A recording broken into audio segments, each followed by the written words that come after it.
Hola, bienvenidos a mi canal Déjate Leo. Mi nombre es Yesira Lakshmi Priya. Me siento muy feliz de que estén acá. En este canal encontrarán narraciones de lecturas que en su mayoría se encuentran actualmente en el dominio público.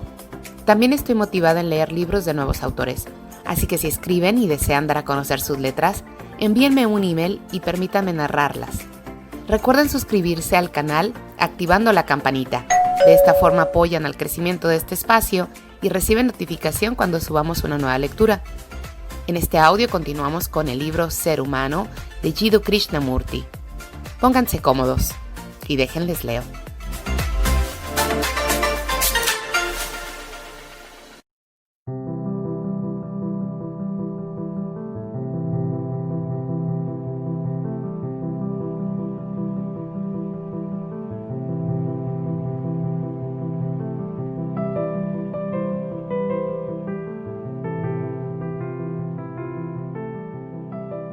Mutación radical de la mente. Interlocutor. ¿Podríamos hablar sobre el cerebro y la mente? El pensamiento se desarrolla materialmente en las células cerebrales, es decir, el pensamiento es un proceso material.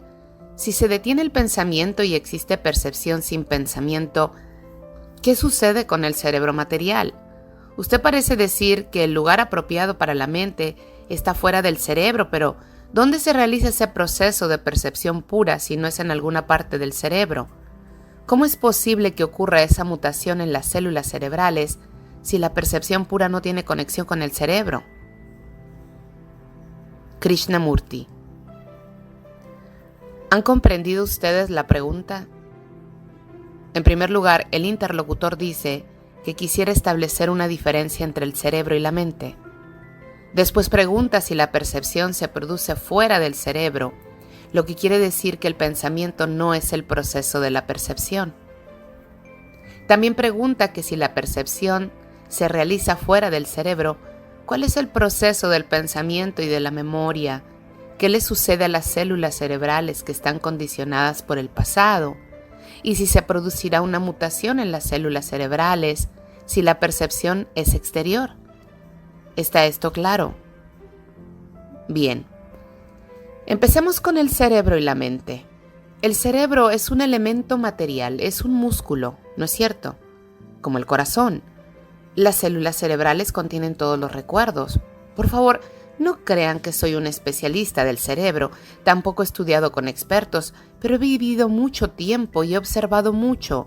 No solo las reacciones de los demás, lo que dicen, lo que piensan, lo que quieren decirme, sino que he observado también cómo reacciona el cerebro. El cerebro ha evolucionado a lo largo del tiempo desde una simple célula y tardó millones de años hasta llegar al mono y otro millón de años hasta que el hombre pudo andar erecto y de este modo pudo llegarse finalmente al cerebro humano. El cerebro humano está contenido dentro del cráneo, pero después puede ir más allá de él. Uno está sentado aquí y piensa en su país o en su hogar, y con el pensamiento, no físicamente, se encuentra instantáneamente allí. El cerebro tiene una capacidad extraordinaria y tecnológicamente ha hecho las cosas más extraordinarias. Pero el cerebro también está condicionado por la limitación del lenguaje, no por el lenguaje en sí mismo, sino por la limitación del propio lenguaje. Está condicionado también por el clima en que vive, por la alimentación que uno tiene, por el ambiente social, por la sociedad en que se desarrolla. Esa sociedad que ha sido creada por el cerebro. Así pues, esa sociedad no es diferente a las actividades del cerebro. Ha sido condicionado también por millones de años de condicionamiento acumulado y conocimiento, y basado en la experiencia que es tradición. Yo soy inglés. Usted es alemán, él es hindú o de color. Es otro o lo esto.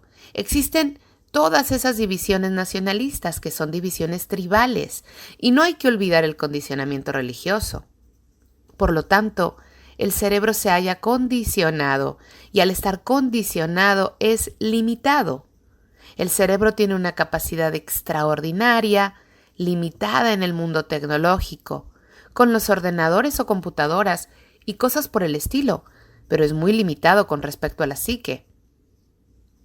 Aunque desde los griegos, desde los antiguos hindúes, etc., se haya dicho, conócete a ti mismo, nunca se ha estudiado la propia psique. Los psicólogos, los filósofos y los expertos estudian la psique de los demás, pero nunca estudian la propia. Estudian a los ratones, a los conejos, a las palomas, a los monos, etc., pero nunca dicen, voy a verme a mí mismo. Soy ambicioso, codicioso, envidioso, trato de competir con mi vecino, con mis colegas científicos. Se trata de la misma psique, que ha venido existiendo desde hace miles de años, y aunque externamente seamos tecnológicamente maravillosos, interiormente somos muy primitivos. Así pues, el cerebro es limitado y primitivo en el mundo de la psique. Ahora bien, ¿pueden superarse estas limitaciones? ¿Puede esta limitación, que es el yo, el ego, el interés egocéntrico, puede eliminarse todo eso? Si se pudiera, significaría que entonces el cerebro no estaría condicionado. ¿Entienden lo que estoy diciendo? Entonces no habría miedo. Pero la mayoría de nosotros vivimos con miedo. Estamos angustiados, temerosos de lo que nos pudiera suceder, temerosos de la muerte y de una docena de cosas más. Podemos eliminar todo eso por completo y renovarnos. De ese modo el cerebro será libre y su relación con la mente será completamente distinta. Es decir, ver que uno tiene ni rastro del yo. Resulta extraordinariamente difícil ver que el yo no está presente en ningún campo. El yo se esconde de muchas maneras, en cualquier rincón. El yo puede esconderse en la compasión, en irse a vivir a la India para cuidar a los pobres, porque entonces el yo se vincula a cierta idea, a una fe, a una conclusión, a una creencia. El yo posee muchas máscaras. La máscara de la meditación, la máscara de lograr lo más elevado, la máscara de estar iluminado y creer saber de lo que se está hablando. Todas esas preocupaciones por la humanidad son también otra máscara. Por tanto, uno ha de tener un cerebro extraordinario, sutil y rápido para ver dónde se esconden las máscaras. Se requiere una gran atención, muchísima observación, pero usted no quiere hacer nada de eso, porque probablemente es muy perezoso o muy viejo y dice, por amor de Dios, todo eso no vale la pena, déjenme en paz. Pero si uno realmente quiere profundizar en ello, tendrá que vigilar como un halcón cada movimiento del pensamiento, cada movimiento de la reacción, para que el cerebro pueda librarse de su condicionamiento. El que les habla lo hace por él mismo, no por otro. Pero quizá se esté engañando a sí mismo, quizá esté tratando de fingir ser esto o aquello y usted no lo sepa. Así que sea escéptico, dude, cuestione, no acepte lo que le digan otros. Cuando no hay condicionamiento del cerebro, este ya no se degenera. A medida que uno envejece, quizá no es su caso, pero por lo general, a medida que las personas se hacen mayores, sus cerebros empiezan a gastarse. Pierden la memoria, se comportan de una determinada manera. Ya saben ustedes lo que pasa. La degeneración no está solamente en América. La degeneración tiene lugar primeramente en el cerebro. Cuando el cerebro está completamente libre del yo y por tanto no está condicionado, entonces podemos preguntar, ¿qué es la mente? Los antiguos hindúes investigaron la mente y establecieron algunos principios, pero dejando a un lado todo eso, para no depender de la opinión de nadie, por muy antigua, tradicional que pueda ser, tendremos que seguir preguntándonos, ¿qué es la mente? Nuestro cerebro se encuentra constantemente en conflicto y por consiguiente en desorden. Un cerebro así no puede entender lo que es la mente. La mente, no solo mi mente, sino la mente que ha creado el universo, la mente que ha creado la célula, la que es pura energía e inteligencia. Solo puede relacionarse con el cerebro cuando esté libre. Pero si el cerebro está condicionado, no existe esa relación. Ustedes no tienen por qué creerse todo esto. La inteligencia es la esencia de esa mente, no la inteligencia del pensamiento ni la inteligencia del desorden, sino la que es puro orden, pura inteligencia y por lo tanto pura compasión. Esa mente se relaciona con el cerebro cuando esté libre. Podría investigar esto mucho más, pero no lo voy a hacer. ¿Están ustedes cansados o están escuchando? ¿Están escuchándose a sí mismos o simplemente me escuchan a mí? ¿Hacen las dos cosas a la vez? ¿Están ustedes observando sus propias reacciones, adelante y atrás, ir y venir, lo que quiere decir que no están escuchando? Solo escuchan cuando se detiene esa acción-reacción, y en consecuencia lo que queda es solo escuchar. Miren, el mar se halla en constante movimiento. La marea sube y baja.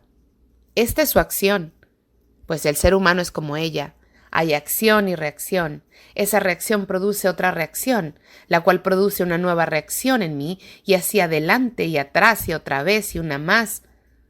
Cuando se produce este movimiento de adelante y atrás, naturalmente no existe calma, y solo en esa calma podrá escuchar usted la verdad o la falsedad, no cuando vaya adelante y atrás, delante y atrás. Al menos véalo de una manera intelectual, lógica, que mientras exista ese movimiento constante, usted no está escuchando. ¿Cómo podría estarlo? Solo se puede escuchar cuando existe un silencio absoluto. Vea lo lógico que es.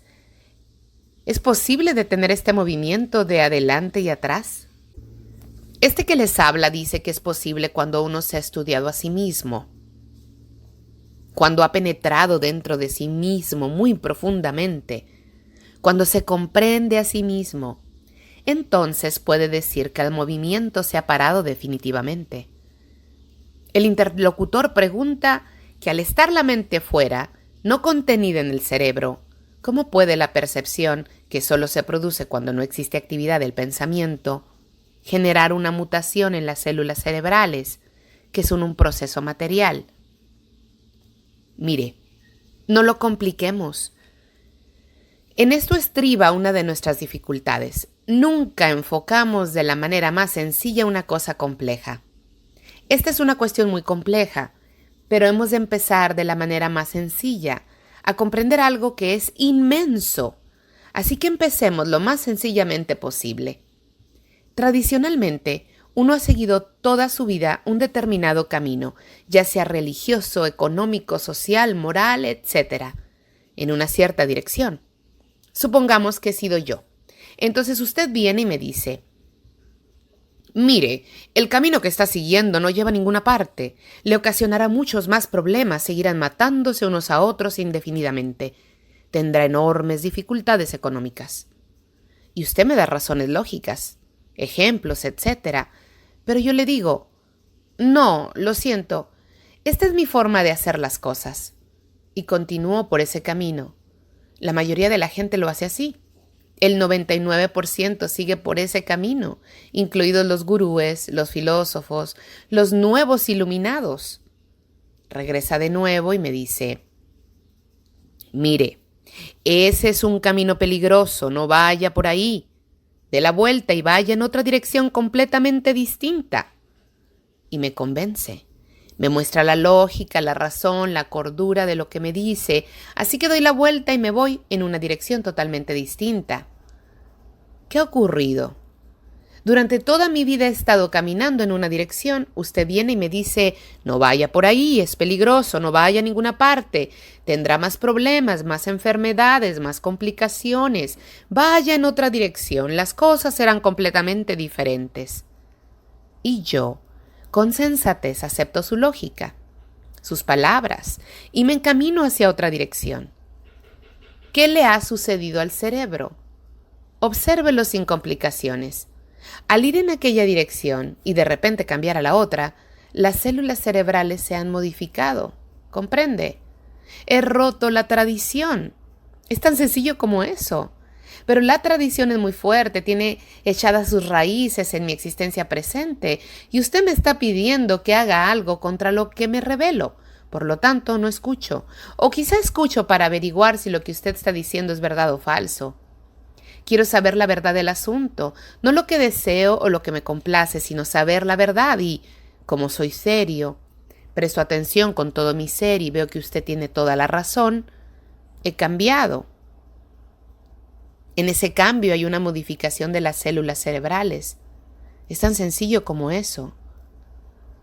Supongamos que soy católico, practicante o devoto hindú y usted viene y me dice, mire, no sea tonto, todo eso es una necedad. Es simple tradición, palabras sin apenas significado, aunque esas palabras hayan ido acumulando importancia. Usted me señala eso y yo veo que lo que dice es verdad. Cambio y me libero de ese condicionamiento. Por consiguiente, hay una modificación, una mutación en el cerebro. Y quizá he sido educado, como hemos sido educados todos nosotros, para vivir con miedo. Y usted me dice que eso puede terminar y yo le digo instintivamente, quiero verlo. Vamos juntos a averiguarlo. Quiero averiguar si lo que usted dice es verdadero o falso, si realmente se le puede poner fin al miedo. Así pues, le dedico tiempo, hablo con usted, quiero ver, aprender. Mi cerebro está para descubrir, no para que le digan lo que hay que hacer. En el momento en que empiezo a investigar, a trabajar, a mirar, a observar todo el proceso del miedo, o lo acepto y digo que me gusta vivir con él, o lo rechazo y me alejo de él. Cuando uno ve eso, se produce un cambio en las células del cerebro. Si usted pudiera observar esto sin complicaciones, comprobaría que es así de simple. Hagámoslo un poco más complejo. Cuando hay percepción, que no se deba al esfuerzo ni a la voluntad ni a otro motivo, se produce una mutación en las células cerebrales mismas. La percepción se produce cuando hay observación sin la actividad del pensamiento, cuando la memoria, que es tiempo y que es pensamiento, está en absoluto silencio. Observar algo sin el pasado. Háganlo. Miren a quién les habla sin los recuerdos que hayan acumulado sobre él. Obsérvenlo u observen a su padre, a su madre, a su marido, esposa, novia, etc. No importa quién sea. Observen sin ningún recuerdo, ni ofensa, ni culpa, ni nada de lo que pueda aparecer desde el pasado. Simplemente observen. Cuando uno observa de ese modo sin ningún prejuicio, entonces se produce la libertad de aquello que ha existido.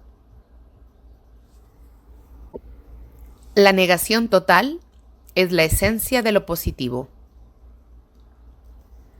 Para averiguar lo que es verdadero, y no seguir a alguien para que lo sea o se lo diga, o proclame de forma arbitraria lo que es falso y lo que es cierto, uno ha de ver lo que es instintivamente falso, intrínsecamente descartarlo. En otras palabras, uno descubre lo que es verdadero, con absoluta seguridad, solo a través de la negación. Digamos, por ejemplo, que uno comprueba que no puede tener la mente en calma mientras tenga codicia. Entonces, no se dirige a la calma de la mente, sino a la codicia. Investiga para ver si la codicia o la avaricia o la envidia pueden abandonarse de una manera definitiva. Hay una limpieza constante de la mente, un proceso constante de negación. Si quiero comprender la totalidad de esto tan extraordinario que llamamos vida, y que debe incluir a todas las religiones, si quiero ser sensible ante esto, apreciarlo, y veo que el nacionalismo, el provisionalismo o cualquier actitud limitada es lo más destructivo para tal comprensión, ¿qué sucede? Comprende. Sin ninguna duda, debe comprender que debo abandonar ese nacionalismo, que debo dejar de ser hindú, musulmán o cristiano. Debo cesar en esa actitud sectaria nacionalista y liberarme de la autoridad de una religión organizada, del dogma y de la creencia. Por consiguiente, a través de la negación, la mente comienza a percibir lo que es verdadero. Pero a la mayoría de nosotros nos parece que es muy difícil comprender mediante la negación, porque creemos que eso no nos llevará a ninguna parte, ni nos dará nada. Decimos que eso no nos producirá un estado de vacío, como si nuestra mente no estuviera ya en un estado de vacío. Para comprender la inmensidad, la cualidad eterna de la vida, está claro que hay que abordarla por la vía negativa. Si uno está comprometido con una determinada forma de obrar, por un cierto modo de existencia, no es de extrañar que la pereza y parezca muy difícil liberarse de todo esto y plantearse de nuevo un camino, un nuevo enfoque. Después de todo, La mente es la única y última negación. Solamente si uno muere ahora, mientras sigue viviendo, lo cual significa la incesante ruptura de todas las pautas de costumbre, de las distintas actitudes, de las conclusiones, ideas y creencias que uno tiene, solamente entonces podrá uno descubrir lo que es la vida. Pero la mayoría de nosotros decimos, no puedo romper la pauta, el modelo, es imposible, así que he de aprender la forma de romperlo. Tengo que practicar cierto sistema, un método para romperlo. Y así nos hacemos esclavos del nuevo modelo que establecen con la práctica. Pero no lo hacemos porque esté roto, sino que simplemente hemos sustituido el viejo modelo por otro nuevo. Ustedes asisten con la cabeza. Dicen que esto es cierto, lógico y claro, pero siguen con el modelo viejo o el nuevo, da igual. Me parece que el problema real estriba en la pereza de la mente. Cualquier mente, por poco inteligente que sea, puede ver que interiormente queremos tener seguridad, un abrigo, un refugio en donde no nos molesten, y que esta necesidad de estar seguros nos crea un modelo de vida que se torna hábito. Pero romper este modelo requiere mucha energía, pensamiento, investigación, y la mente lo rechaza porque dice, si rompo mi modelo de vida, ¿qué será de mí? ¿Qué será de esta escuela si se rompe el viejo modelo? Sería el caos, como si no hubiera un caos ahora mismo. Siempre estamos viviendo en un estado de contradicción desde el cual actuamos y por consiguiente todavía generamos más condición, más aflicción, más contradicción. Hemos hecho del vivir un proceso de acción opuesto al ser.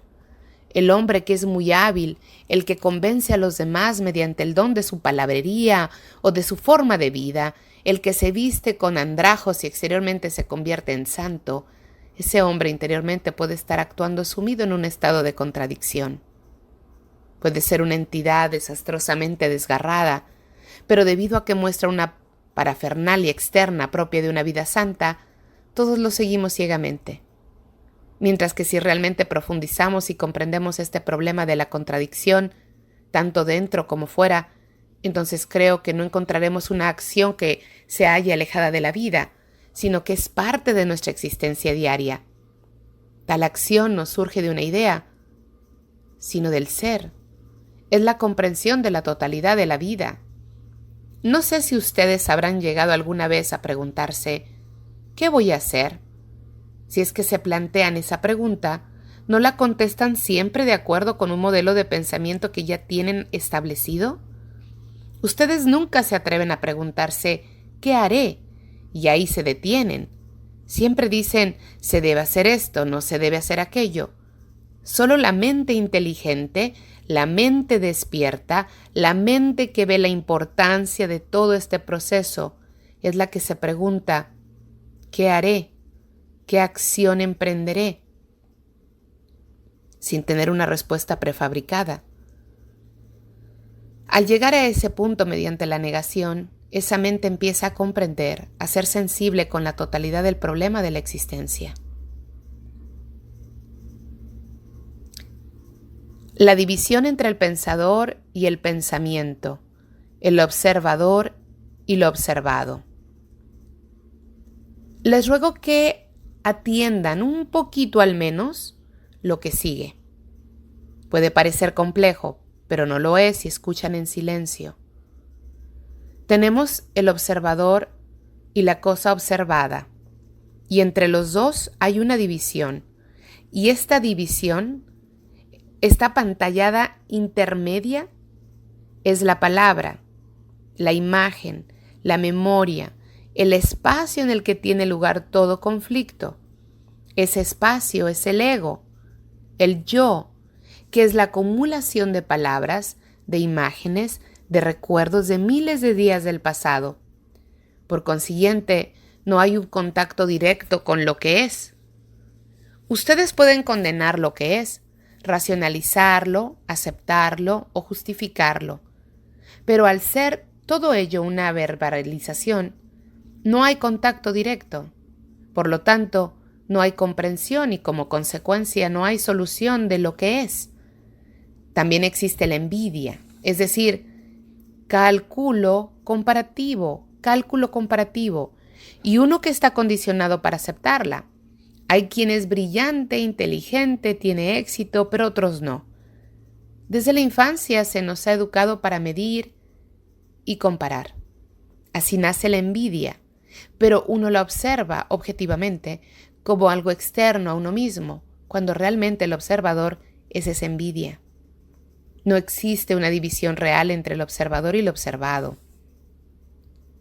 Por consiguiente, el observador advierte que no puede hacer nada con la envidia. Ve muy claramente que haga lo que haga respecto a ella sigue siendo envidia, porque él es al mismo tiempo la causa y el efecto. Por lo tanto, ese, lo que es, que constituye nuestra vida diaria con todos sus problemas de envidia, celos, miedo, soledad y desesperación, no es diferente del observador que dice: yo soy todas esas cosas. El observador es envidioso, es celoso, tiene miedo, está solo y lleno de desesperación. No puede hacer nada con lo que es, sin que eso signifique que lo aceptan, ni que vivan, ni que esté satisfecho con lo que es. Este conflicto se produce por la división entre el observador y lo observado. Pero cuando ya no existe resistencia alguna a lo que es, entonces se produce una transformación completa, y esa transformación es meditación. Así pues, al descubrir por sí mismo toda la estructura y la naturaleza del observador, que es usted, y también del observado, que también es usted, la percepción de esa totalidad, de esa unidad, es meditación. Y en esa meditación no existe conflicto de ninguna clase, y por lo tanto es una completa disolución y un trascender de lo que es. Entonces, ¿cuál es la función del pensar o del pensamiento? Uno debe tener conocimientos. El conocimiento científico, que es la experiencia acumulada del hombre, la experiencia de usar palabras como tocar el piano, etc. Hay que tener muchos conocimientos y no podemos prescindir de los conocimientos técnicos. También podemos ver lo que ha hecho el conocimiento. Tenemos conocimientos acumulados como experiencias de lo que sucedió ayer. Uno quiere que eso se repita y quizá no suceda, lo cual da lugar al dolor. Así que el conocimiento es necesario en una dirección, pero en otra dirección engendra el miedo del dolor. Cuando tuvo la experiencia de la puesta del sol de ayer, fue algo nuevo, fresco, lleno de alegría, algo increíble. Pero la luz, la disposición y la sensación de aquello se registraron, se convirtieron en conocimiento y por lo tanto en lo viejo. Lo viejo dice que quiere tener una experiencia nueva y la nueva experiencia se traduce en términos de placer. Así que uno ve lo que hace del pensamiento, ve que éste debe funcionar de forma lógica, sensata, efectiva y objetiva en el mundo tecnológico y ve también el peligro del pensamiento. Entonces surge la complicación. ¿Cuál es la entidad que mantiene el pensamiento? El pensamiento como placer, como dolor. ¿Qué es lo que mantiene esta memoria como un centro desde el cual opera? ¿Hemos observado que hay en nosotros un observador y una cosa observada? El observador es el sensor, es el conocimiento acumulado como cristiano, hindú, comunista, etc. El observador es el centro, es el ego, el yo. Ese ego, inventa un superego o Atman, pero sigue siendo parte del pensamiento. Por ello, tenemos en nosotros la dualidad del observador y el observado, el yo y el ellos. Nosotros los hindúes y ellos los musulmanes. Esta división es la causa de todo conflicto. El observador es quien mantiene la memoria de lo que surge todos los pensamientos. Por lo tanto, el pensamiento nunca es nuevo, nunca es libre. Solo puede pensar en la libertad o inventarla. ¿Cómo observa uno sin el observador, que es el pensado, la imagen, el pasado? Uno se ha formado a lo largo del tiempo una imagen de su esposa o de su marido, una imagen que se ha generado durante 10 o 40 años, durante un día o un mes. El que crea la imagen es el observador, y lo que queremos saber es si uno puede observar a su esposa, a su esposo o a un árbol sin la imagen, sin el observador. Para averiguarlo, tenemos que descubrir la maquinaria creadora de imágenes. ¿Qué es lo que crean las imágenes? Si entendemos eso, jamás las crearemos y podremos observar sin el observador. Queremos saber si alguna vez podrá dejar de existir el creador de imágenes, la maquinaria de creación de imágenes. Les explicaré cómo puede desaparecer. Previamente debemos investigar qué es la percepción, qué es darse cuenta de los árboles, de nuestro vecino, de la forma del salón, darse cuenta del color de los diferentes saris, de las camisas, darse cuenta externa e internamente, darse cuenta sin elección. Alguien me insulta, y en ese momento del insulto, si hay una percepción total, no hay registro, no hay deseo de devolver el golpe, no quiero insultarlo, me doy cuenta del insulto o de la lisonja de una forma pasiva y por consiguiente, no hay formación de imagen. La próxima vez que alguien lo insulte o lo adule, esté completamente atento.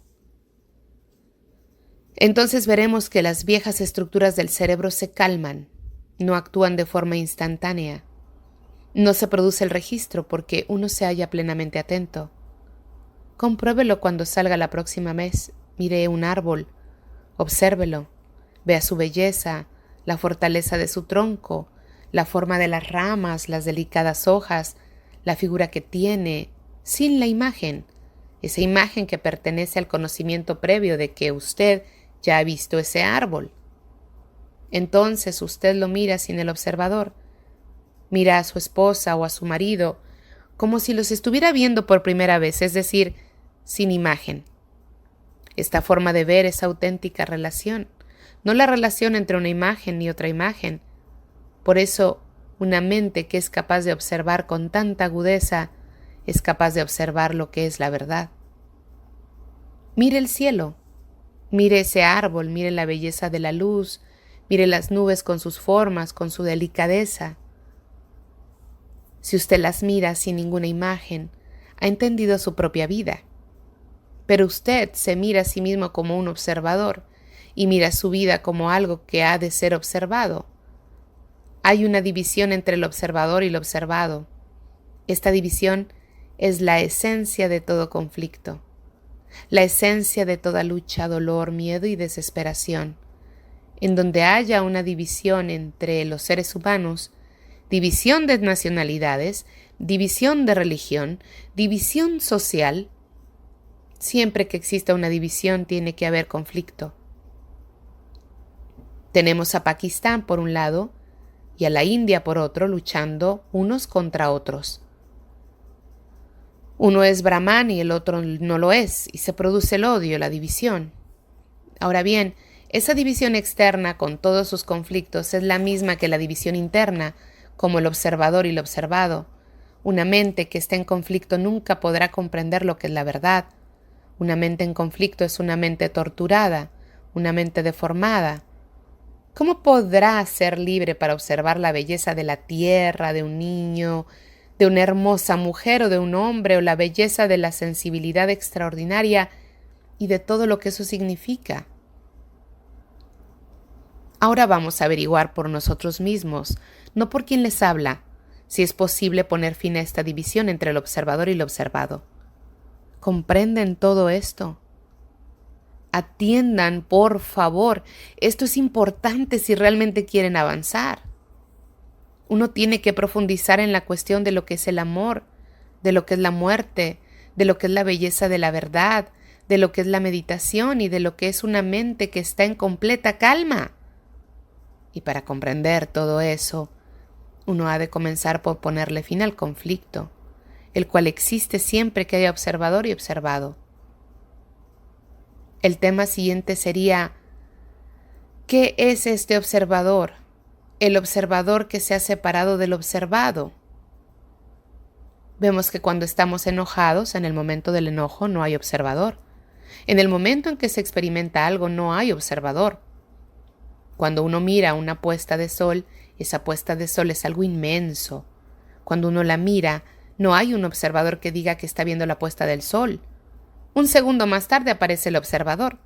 Supongamos que uno está enojado. En el momento del enojo no hay observador, no hay experimentador, solamente hay un estado de enojo. Un segundo después aparece el observador que dice que no debería haber enojo, o bien que tenía razón para enojarse. Esto es el inicio de la división. ¿Cómo sucede esto? ¿Por qué en el momento de la experiencia hay una ausencia total del observador y cómo es que un segundo más tarde el observador aparece? Cuando uno mira esta flor, en el momento en que está observándola detenidamente no hay observador, solo hay una mirada. Después uno empieza a ponerle un nombre a la flor y dice que quisiera tenerla en su jardín o en su casa. Entonces uno ya ha empezado a creerse una imagen de esa flor. La imagen y el creador de imágenes son el observador y el observador es el pasado, el yo como observador. ¿Qué es el pasado? El yo es el conocimiento que he acumulado, el conocimiento del dolor, de la pena, de la agonía, del sufrimiento, de la desesperación, de la soledad, de los celos. El observador mira esa flor con los ojos del pasado. No sabemos cómo mirar sin el observador y por consiguiente causamos conflictos. Ahora bien, nuestra pregunta es, ¿puede uno observar no solo la flor sino su vida, su agonía, su desesperación, su dolor, sin ponerles nombre, sin decirse, tengo que superar eso, tengo que suprimirlo? ¿Podemos mirarlo sin el observador? Consideremos, por ejemplo, algún rasgo particular nuestro o consideremos lo que son la mayoría de las personas envidiosas. Sabemos lo que es la envidia. Estamos muy familiarizados con ella. La envidia es la comparación, la medida del pensamiento, comparar lo que uno es con lo que debería de ser o con lo que quisiera llegar a ser. Cuando uno se siente envidioso de sus vecinos, tiene un coche más grande, una casa mejor, etc., con toda certeza siente envidia. Es decir, se compara con él y le envidia más. Ahora bien, ¿podemos observar ese sentimiento sin decir si está bien o mal, sin ponerle nombre? ¿Podemos observarlo sin la imagen? Entonces lo trascendemos. En lugar de luchar con la envidia y tratar de suprimirla, debemos observarla sin ponerle nombre. El poner un nombre a algo es el proceso del recuerdo pasado que justifica o condena. Si podemos observarlo sin nombrarlo, entonces veremos que lo trascendemos. En el momento en que conocemos la posibilidad de trascender lo que es, estamos llenos de energía. La persona que no sabe cómo trascender lo que es, porque no sabe cómo ha de hacerlo, tiene miedo, quiere evadirse. Esa persona pierde energía. Si uno tiene un problema y puede resolverlo, entonces tiene energía. Una persona que tiene 1000 problemas y no sabe qué hacer con ellos pierde su energía. Del mismo modo, se debe observar la vida en la que existe lo que llamamos amor. ¿Qué es el amor? No estamos discutiendo teorías sobre lo que debería de ser el amor. Estamos observando lo que llamamos amor. ¿Es placer el amor? ¿Son los celos amor? ¿Puede amar un hombre que es ambicioso? ¿Puede amar un hombre que es competitivo? Pues todos ustedes son competitivos. Quieren un empleo mejor, una posición mejor, una casa mejor, una mejor imagen de sí mismos. ¿Pueden amar cuando desarrollan toda esta tiranía? ¿Cuando dominan a su marido, a su mujer, a sus hijos? ¿Cuando buscan el poder? ¿Hay posibilidad de amor? Al eliminar lo que no es el amor, lo que queda es amor. Se ha de rechazar todo lo que no es amor, es decir, la ambición, la competición, la agresión, la violencia de palabra, de hecho, de pensamiento. Cuando se rechaza lo que no es amor, entonces se sabe lo que es el amor. El amor es algo inmenso, algo que se siente con fuerza. El amor no es placer. Por eso uno debe comprender el placer y no intentar amar a alguien. Ahora pasemos a examinar lo que es el observador. Si les quedan fuerzas para continuar con esto, ¿qué es el observador?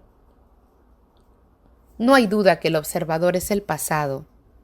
El pasado ya se hace de algunos segundos o de ayer, el pasado de hace muchos años como una entidad condicionada que vive en una determinada cultura. El observador es el pasado. El observador es la suma total de las experiencias pasadas. El observador es el conocimiento. Cuando digo que lo conozco a usted porque nos encontramos ayer, cuando digo que soy hindú, católico, protestante, comunista, musulmán, etc., es el pasado. He sido condicionado en la cultura en la que me he educado. El observador es el pasado, eso es evidente, ¿no? El observador se encuentra dentro del campo del tiempo, lo cual complica un poco más.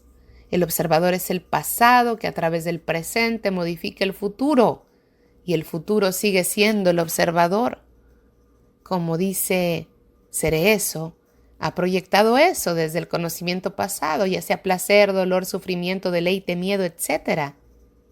Y entonces dice, debo llegar a ser eso, es decir, el pasado que pasa por el presente, que se modifica convirtiéndose en el futuro, que es una proyección del pasado. El observador es el pasado, es decir, usted vive en el pasado, ¿no es cierto? Piénselo. Usted es el pasado y vive en el pasado y esa es su vida. Recuerdos pasados, deleites pasados, placeres pasados y los fracasos, las insatisfacciones, las aflicciones, todo está en el pasado. Y a través de los ojos del observador usted empieza a juzgar el presente que está vivo, que cambia. ¿Estamos de acuerdo? Así pues, cuando yo me observo, me estoy observando con los ojos del pasado y por lo tanto condeno, juzgo, evalúo y digo que esto está bien o mal, o es bueno o es malo, según la cultura, la tradición, el condicionamiento, el conocimiento, la experiencia que haya acumulado el observador. Por consiguiente, eso impide la observación de lo que está vivo, que es el yo, y ese yo puede que no sea absoluto yo. Solo conozco el yo como pasado. No sé si comprenden esto. Cuando el musulmán dice que es musulmán, es el pasado, condicionado por la cultura en la que se ha educado. Como lo es el católico o el comunista, todo se basa en esto. Así que cuando hablemos de vivir, hablamos de vivir en el pasado y por tanto hay conflicto entre el pasado y el presente porque estoy condicionado como musulmán o lo que sea y no puedo encontrar el presente, vivo y exijo y destruyo mi condicionamiento. Mi condicionamiento me lo ha causado de forma deliberada mi padre, mis antepasados, al confinarme en la estrecha senda de sus creencias, de sus tradiciones, de sus males y desgracias. Eso es lo que está sucediendo todo el tiempo. No solo hay condicionamiento por el pasado, por la cultura en la que hemos vivido, sino también por cada incidente, experiencia y suceso. Vivimos en el pasado. Veo una hermosa puesta de sol y digo, ¡qué maravillosa es! Mire la luz, la sombra, los rayos del sol, el verdor, las colinas. Y eso se almacena. Y ese recuerdo actuará mañana diciendo, tengo que volver a mirar el sol, tengo que volver a encontrar esa belleza. Y como entonces no puedo encontrarla, me esfuerzo por hallarla. Y me llevo a un museo. Y comienza todo el entretenimiento. ¿Comprenden? Ahora bien, ¿puedo observarme con ojos que nunca hayan sido afectados por el tiempo? El tiempo implica analizar, aferrarse al pasado, todo ese proceso de soñar, de recordar, de recobrar el pasado y aferrarse a él, todo eso. ¿Puedo observarme sin los ojos del tiempo? Hágase esa pregunta. No diga que puede o que no puede, no lo sabe. Y cuando se mire sin los ojos del tiempo, ¿qué habrá que mirar entonces? No me conteste, por favor. ¿Comprende mi pregunta? Yo me he mirado con la cualidad, la naturaleza y la estructura del tiempo del pasado. Me he mirado a través de los ojos del pasado. No tengo otros ojos para mirar. Me he mirado como católico o lo que sea, que es el pasado. Así que mis ojos son incapaces de mirarme, de mirar lo que es, sin el tiempo, que es el pasado. Así que yo hago la siguiente pregunta. ¿Pueden mirar los ojos sin el pasado? Ahora, permítame que presente la cuestión de otro modo. Tengo una imagen de mí, no solamente creada por la cultura en la que he vivido, sino que también tengo una imagen particular de mí mismo, aparte de la cultura. Tenemos muchísimas imágenes. Tengo una imagen de usted, tengo una imagen de mi esposa, de mis hijos, de mi líder político, de mi sacerdote, y tengo una imagen de lo que debería de ser y no soy, y también la imagen que me ha impuesto la cultura. Tengo una gran cantidad de imágenes. ¿No las tienen ustedes? La audiencia responde sí. Fantástico. Ahora bien, ¿cómo puede observarse sin la imagen? Porque si se miran ustedes con una imagen, evidentemente es una distorsión, ¿no es cierto? Yo lo miro a usted con la imagen que me he formado de usted, que ha sido formada por el enfado que usted tuvo ayer conmigo, la imagen de que usted ya no es mi amigo, de que usted es desagradable, de que es esto o aquello. Ahora bien, esa imagen distorsionará la percepción cuando lo encuentre la próxima vez. Así que esa imagen es el pasado, todas mis imágenes son el pasado, y no me atrevo a deshacerme de ninguna de estas imágenes porque no sé qué pasaría si me quedara sin ellas. Así que me aferro a una de estas dos imágenes, y de este modo la mente depende de la imagen para su supervivencia. ¿Puedo observar la mente sin alguna imagen? Sin la imagen del árbol, de la nube, las colinas, las aguas que fluyen, la imagen de mi esposa, mis hijos, mi marido, mi tío, sin ninguna imagen en la relación? La imagen es la que causa el conflicto en la relación, ¿verdad? No puedo continuar con mi mujer porque se ha portado mal conmigo. Esa imagen se ha ido construyendo día tras día e impide cualquier tipo de relación. Quizá duramos juntos, pero eso no tiene importancia. Y se producen las peleas. Así pues, ¿puede la mente mirar, observar sin ninguna imagen que haya formado el tiempo? Lo que quiere decir, ¿puede la mente observar sin ninguna imagen? ¿Puede observar sin el observador, que es el pasado, el yo? ¿Puedo mirarlo a usted sin el yo como entidad condicionada? Interlocutor. Es imposible. Krishnamurti. ¿Imposible? ¿Cómo sabe usted que es imposible? En el momento en que dice que es imposible, usted ya ha bloqueado. Y si dice que es posible, también se ha bloqueado. Pero si dice, vamos a averiguarlo, a examinarlo, a investigarlo, entonces usted verá que la mente puede observar sin los ojos del tiempo. Y cuando observa de ese modo, ¿qué es lo que se observa? Empecé averiguando cosas sobre mí. He explorado todas las posibilidades, los análisis, todo eso, y veo que el observador es el pasado, que la mente vive en el pasado, porque el cerebro ha evolucionado con el tiempo, que es el pasado, y en el pasado hay seguridad. ¿De acuerdo? Mi casa, mi esposa, mi creencia, mi estatus, mi posición, mi fama, mi pequeño y criticado yo. En todo eso hay gran seguridad, protección. Y yo pregunto, ¿puedo observar la mente sin nada de eso? Y si observa de ese modo, ¿queda algo por ver excepto las colinas, las flores, los colores, la gente? ¿Hay algo en mí que pueda observarse? Por lo tanto, la mente es totalmente libre. Usted puede decir, ¿qué significa eso de ser libre? Pues significa que una mente libre no tiene conflictos, que una mente así está completamente en silencio, en paz, y no es violenta, que una mente así puede crear una nueva cultura, no una nueva contracultura de lo viejo, sino algo completamente diferente, en donde no exista ningún tipo de conflicto.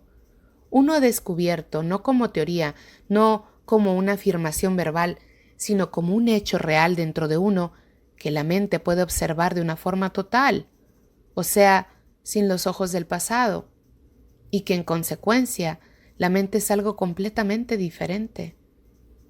¿Qué debemos hacer con el problema tan obvio de nuestras mentes, de que están condicionadas, de que nuestra mente está continuamente parloteando y nunca en calma? Intentamos imponer el silencio, o a veces surge por casualidad. Para hacer algo con este problema, para comprenderlo, para verlo, es necesario el silencio de la mente, que no esté dividida, desgarrada o torturada. Si quiero ver algo con total claridad, ya sea un árbol, una nube o el rostro de una persona que esté cerca de mí, para verlo con total claridad y sin distorsión, la mente no debe estar parloteando. Eso es indudable. La mente ha de estar muy silenciosa para observar, para ver. Y ese mismo ver es hacer y aprender. Entonces, ¿qué es la meditación? Es posible considerar, observar, comprender, aprender, ver con total claridad, sin distorsión alguna, escucharlo todo tal como es, sin interpretarlo o traducirlo de acuerdo con los propios prejuicios. Cuando uno escucha a los pájaros por la mañana, podemos escucharlos con sumo interés sin que haya una palabra que aparezca en la mente, escucharlos con atención total, escucharlos sin decirnos qué mañana tan bella, tan hermosa, tan maravillosa. Todo eso significa que la mente debe estar silenciosa, pero la mente no puede estarlo cuando existe algún tipo de distorsión. Por eso, uno debe comprender todos los tipos de conflicto, ya sea entre el individuo y la sociedad, entre el individuo y el vecino, con uno mismo, con la esposa, el marido, los hijos, etc. Cualquier tipo de conflicto, a cualquier nivel, es un proceso distorsionador. Cuando hay una contradicción en uno mismo, que se produce cuando uno quiere expresarse de diferentes maneras y no lo logra, entonces hay conflicto, lucha, dolor que distorsiona la cualidad, la sutileza, la rapidez de la mente.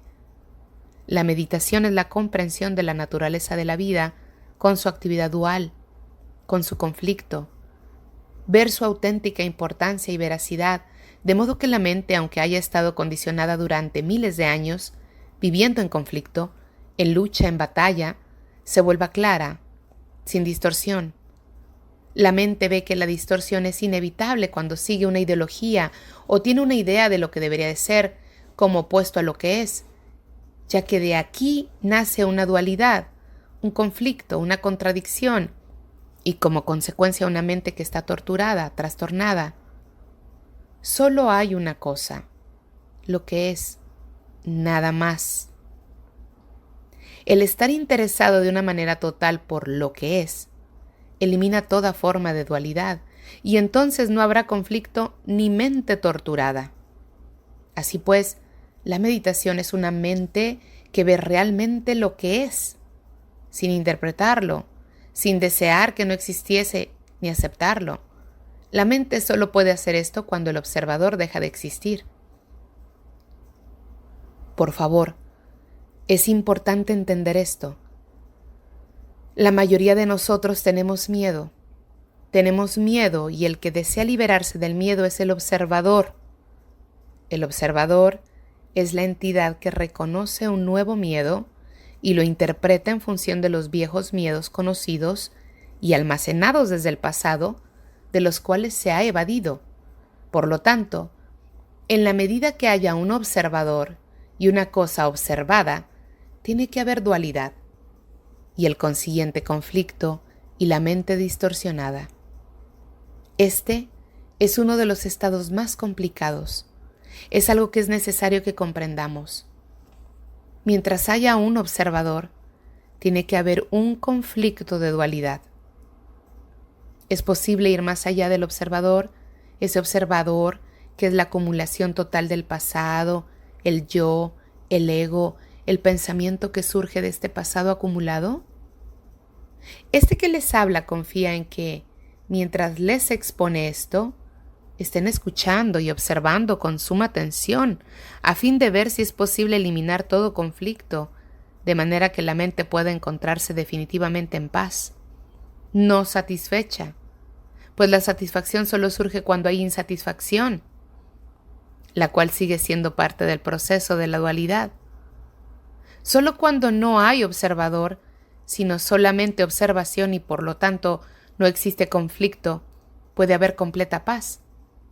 De otro modo, lo que hay es violencia, agresión, brutalidad, guerras y todas las demás características de la vida moderna.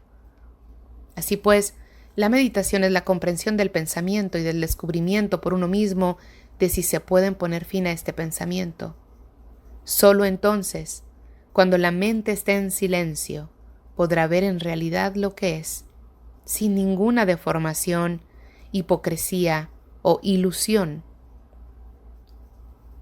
Hay sistemas y gurúes que dicen que para poner fin al pensamiento, uno debe aprender a concentrarse y a controlarse. Pero una mente disciplinada, en el sentido de que ha sido disciplinada para imitar, para someterse, para aceptar y obedecer, siempre sentirá miedo. Una mente así nunca podrá encontrarse en calma y únicamente podrá aparentar estar en calma. Tampoco es posible conseguir esa serenidad de la mente con el uso de drogas o la repetición de palabras. De ese modo uno puede reducirla al embotamiento, pero no estará en silencio. La meditación es el final del sufrimiento, el final del pensamiento que alimenta el temor y el sufrimiento en la vida diaria, en el matrimonio, en el trabajo. En el trabajo debemos utilizar los conocimientos técnicos, pero cuando esos conocimientos se emplean con propósitos psicológicos para hacerse más poderoso, para ocupar una posición que le dé más prestigio, honor y fama, solo producirán antagonismo y odio. Una mente así nunca comprenderá lo que es la verdad. La meditación es la comprensión de la vida, es la comprensión del sufrimiento y del miedo, y de la manera de trascenderlos. Trascenderlos no es solamente comprender de forma intelectual o racional el significado del proceso del sufrimiento y del miedo, sino ir realmente más allá de ellos. Hacer eso es observar y ver muy claramente el sufrimiento y el miedo tal como son. En ese ver con claridad, el observador tiene que dejar de existir. La meditación es la vida, no la huida de la vida, evidentemente. Y la meditación no es experimentar visiones o tener experiencias extrañamente místicas. Como es sabido, se puede tomar una droga psicodélica que produzca ciertas reacciones químicas y vuelva la mente muy sensible, y en ese estado de sensibilidad puede ver las cosas con más claridad, pero todo ello seguirá dependiendo de su condicionamiento. La meditación tampoco es la repetición de palabras. Últimamente se ha impuesto la moda de que alguien nos dé una palabra sánscrita para que la repitamos una y otra vez, esperando conseguir con ello una experiencia extraordinaria, todo lo cual no es más que una sarta de disparates. Por supuesto, si uno repite una serie de palabras, su mente se embotará y por ello se quedará silenciosa. Pero eso no es meditación en absoluto. La meditación es la comprensión constante de la vida, minuto a minuto, con una mente extraordinariamente viva, alerta, no sobrecargada por miedos, esperanzas, ideologías o aflicciones. Si hemos podido ver esto juntos hasta aquí, y confío en que alguno de nosotros lo hayamos podido hacer, de forma real y no teórica, entonces podremos penetrar en algo totalmente diferente. Como ya hemos dicho, no podremos ir muy lejos si no sentamos los fundamentos de la comprensión de la vida diaria, de esa vida diaria de soledad, de aburrimiento, de excitación, de placeres sexuales, de exigencias de realización, de expresión personal, de esa vida diaria de conflicto entre amor y odio, una vida en la que uno exige ser amado, una vida de profunda soledad interna. Sin la comprensión de todo esto, sin distorsionarlo ni volverse neurótico, sino siendo hasta el máximo muy sensible y equilibrado, sin esa comprensión, uno no podrá llegar muy lejos. Cuando esos fundamentos han quedado bien asentados con profundidad, la mente tiene la capacidad de quedarse completamente en silencio y por lo tanto en paz, lo cual es algo que no tiene nada que ver con quedarse embobado. Entonces, en soledad, es posible averiguar si hay algo más allá de la medida de la mente, si existe algo como la realidad, como Dios, algo que el hombre ha buscado desde hace millones de años, algo que ha buscado por medio de sus dioses y templos, por medio de su sacrificio, haciéndose ermitaño y todas esas cosas absurdas por las que ha discurrido la imaginación del hombre. Hasta ahora ha sido posible, hasta cierto punto, la comunicación verbal, la explicación verbal, pero las palabras solo están para comunicar algo que pueda expresarse con ellas. No es posible decir con palabras lo que está más allá de ellas. El tratar de expresarlo carece por completo de sentido. Todo lo que uno puede hacer es abrir la puerta, esa puerta que se queda abierta solamente cuando hay orden. No el orden de la sociedad, que es desorden, sino el orden que se hace realidad cuando usted ve verdaderamente lo que es, sin ninguna distorsión producida por el observador. Cuando no existe en absoluto esa distorsión, entonces hay orden, que trae en sí mismo su propia disciplina extraordinaria y sutil. Y dejar esa puerta abierta es todo lo que uno puede hacer, tanto si esa realidad entra por esa puerta como si no. Uno no puede evitarla, pero si uno es muy afortunado puede suceder que por alguna extraña circunstancia ella venga y le conceda su bendición. No podemos buscarla. Después de todo, eso es el amor y la belleza y no podemos buscarlos. Si lo hiciéramos, eso se convertiría sencillamente en la continuación del placer, el cual no es amor. Hay una dicha que no es placer. Cuando la mente se encuentra en ese estado de meditación, se produce una inmensa dicha. Entonces la vida diaria de contradicciones, de brutalidades y de violencia no tiene cabida. Pero uno tiene que trabajar muy duramente, todos los días, para sentar esos fundamentos. Eso es todo lo que importa, nada más. Entonces, en ese silencio que es la propia naturaleza de la mente meditativa, puede llegar el amor y la belleza. Si uno puede observar realmente lo que es, sin que haya un sensor, se produce una transformación de lo que es. Uno es violento, aparentemente el ser violento es la condición humana normal. Yo soy violento. En el momento de la no violencia, de la violencia no hay observador, pero unos segundos más tarde entra en juego el observador y dice, no debería ser violento, porque tiene una imagen de la no violencia, un ideal de la no violencia que le impide observar la violencia. Así que dice, seré cada día menos violento, día tras día, hasta que alcance un estado de no violencia. Ahora bien, ¿qué entraña ese simple hecho de que soy violento y me digo que un día dejaré de serlo? Primero, está el observador y el observado. Segundo, estoy sembrando, mientras tanto, la semilla de la violencia antes de que llegue el estado de la no violencia. Así que está el factor del tiempo antes de que yo pueda ser completamente no violento. Es decir, el espacio entre la violencia y la no violencia.